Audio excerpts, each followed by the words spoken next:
Attention. Salut Momo, comment vas-tu? Ça va, il y a une soucoupe volante qui est venue m'embêter cette nuit. Justement, peux-tu rappeler la question? Quel est l'acteur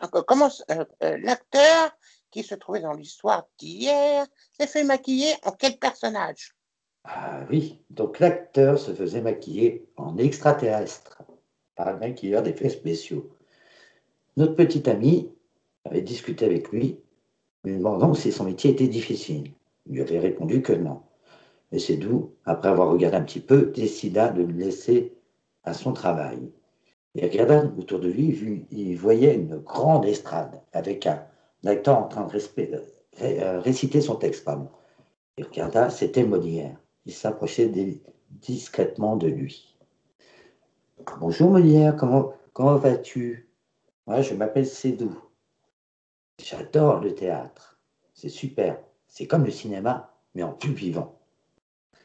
Et Molière lui dit, oui, effectivement, le monde du théâtre et le monde du cinéma sont cousins. On peut raconter plein d'histoires au théâtre. Des histoires drôles, des histoires très tristes, des histoires joyeuses. Le théâtre, c'est tout ça. C'est le bonheur de faire rire, de faire découvrir des mondes, des univers. Tu vois, nous sommes vraiment similaires au cinéma. C'est d'où se dit, waouh, je viens d'apprendre quelque chose.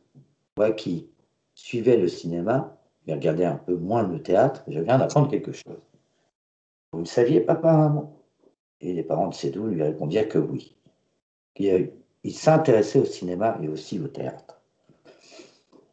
D'ailleurs, si tu es sage, tu pourras assister à l'une de mes pièces. Et il faut que tu sois sage. Moi, je pensais que c'est d'où il a joué. Alors, Sédou lui promet d'être sage. Il regarda autour de lui, et là, il voyait des acteurs en train de se préparer pour la fameuse pièce de théâtre. Ils se mettaient en costume, ils se mettaient en robe. Les acteurs et les actrices étaient prêts à monter sur scène. Sédou s'assit discrètement dans la salle, sans faire de bruit. Et la scène commença. On entendait les fameux coups. Pour que le silence se fasse. À ce moment-là, Sédou écouta. Et ça racontait une histoire d'amour. Un peu triste d'ailleurs, mais ça racontait une belle histoire d'amour. C'était Roméo et Juliette. Mais il ne savait pas que Molière faisait Roméo et Juliette. Donc pour lui, c'était extraordinaire. Mais un acteur sait tout jouer. Donc, il va partir raconter l'histoire. Sédou était à l'affût. Chaque personnage était millimétré au millième près de seconde. On avait l'impression de voir un film. Et la fin de Roméo et Juliette, c'est très triste. Et ça se termine sur la fin de Roméo et Juliette. Sédou appréciait le spectacle, même si c'était triste. Il décida d'aller remercier tous les acteurs. Merci les acteurs, merci les actrices, il leur dit. Mais comme lui était imaginatif, il leur offrit des roses par la pensée. Et sur scène, des milliers de roses apparurent pour les remercier de ce beau spectacle. Sédou repartait avec un grand sourire. Ses parents également, ils avaient apprécié le spectacle. Et qui lui dormait dans ses bras? Il était fatigué, il dormait dans ses bras. Le petit objet toujours sur l'épaule, ils décidèrent de sortir du théâtre. Et les voilà arrivés de nouveau vers le monde du cirque. Tu te rappelles ce qu'avait dit le directeur du cirque? Que s'il était sage, il aurait droit à un tour de magie. Donc Sédou patientait. Il était très sage. Il regardait les animaux qui se préparaient à un autre spectacle. Il s'assit avec ses parents. Il remangea une barbe à papa avec ses parents. Décidément, ses parents étaient sympas, eux. Voilà. Et il fallait qu'il fasse attention à la digestion, parce que trop de sucre, hein, c'est pas bon. Donc, ils venaient partir manger leur barbe à papa, tranquillement, mais sûrement. Ils attendèrent, tranquillement, patiemment, que le spectacle se termine pour pouvoir voir ce tour de magie qu'on leur avait tant promis. Le petit ours, lui, était toujours en train de préparer son tour. Il avait une grande caisse où il avait mis son assistante, une oursonne.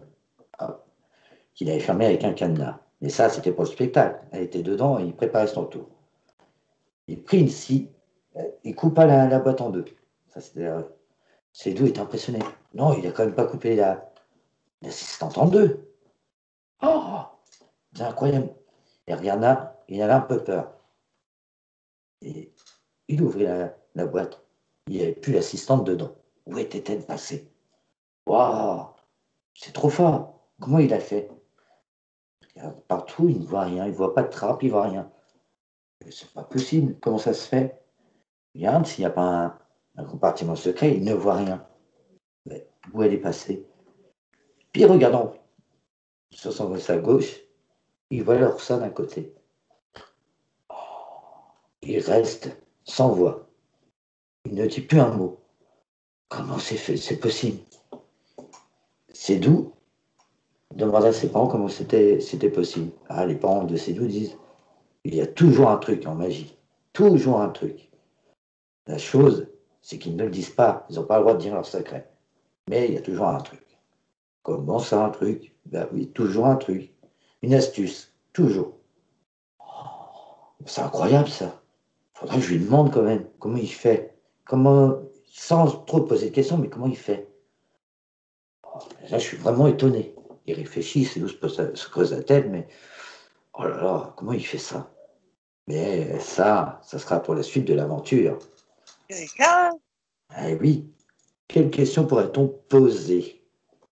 où a été joué Roméo et Juliette dans le monde imaginaire de Sédou? Ah oui, donc Roméo et Juliette, ça avait été joué quelque part, mais on dira demain. Eh oui, on va pas tout dire. Juliette, t'es où? Oui, Roméo. Ah, je suis sur mon balcon. Ah oui, ça on dira demain. Écoute Momo, je te dis à demain. Je t'aime, Juliette.